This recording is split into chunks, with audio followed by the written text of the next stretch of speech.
Not just, gender dysphoria, but also same-sex, issues, which is also becoming common in our times, that we have to be careful. And I said this before, I'll say it again.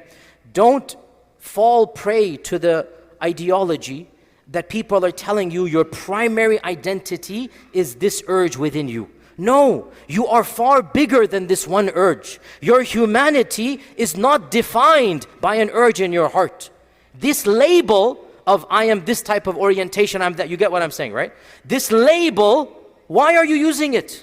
Why are you defining your entire humanity based upon an urge of the sex or urge of your gender? You are much more than this, much more noble than this. So even if you have this urge, even if you have the urge that you're attracted to the same gender, which again, some people have it, it's beyond their control. Who said that that is your primary identity? Who said you have to put a label on yourself that I am like this? We say very clearly in our Sharia, we don't come out of any closet. You get my point here, right? We don't put a label on ourselves. If you have an urge that is not healthy, struggle with it, turn to Allah subhanahu wa ta'ala, get help discreetly from family and friends if they can help you out. But you don't have to go and be proud about an urge that is not healthy. If somebody's having a problem with alcohol, with drugs, if somebody has an anger problem, they don't define themselves, I am prone to violence, and they put it on their shirt. No, you have to have an urge that you're controlling. Now, if you need help, and you go to somebody for help, yes, you tell somebody, I have this issue, can you help me out? No problem. But to advertise this and to identify with something that is not healthy and something that is not conducive to your morality, not at all. Our Sharia teaches haya, modesty.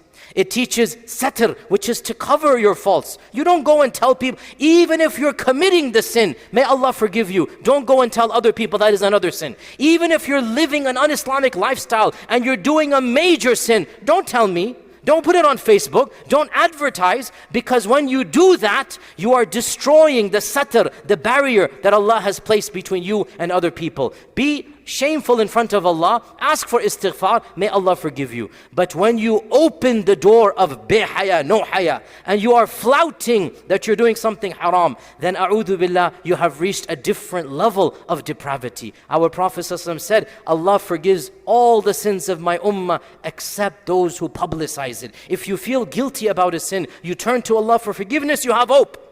But the minute you flout, the minute you become proud, I am a drug addict and I love being a drug, a'udhu billah, a'udhu billah. If you are a drug addict, if you have a problem with zina, with liwat, with anything, between you and Allah, hide it and ask Allah's forgiveness and keep on doing istighfar. But you don't go and tell other people. So we said, there is no such thing as coming out of any closet, as identifying. Now this doesn't mean you don't tell somebody who can help you. No, sometimes a drug addict needs help. They'll go to family and friends. Sometimes a person with this urge needs help. So we told, now the last part of the khutbah or the fatwa we said that if somebody comes to you wanting help, don't shame them.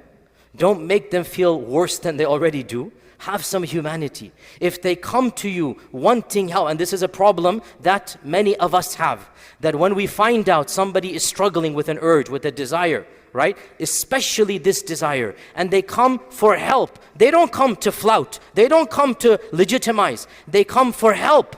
We make them feel even worse and cut them off and shame them and name them. And this is absolutely wrong. Absolutely wrong.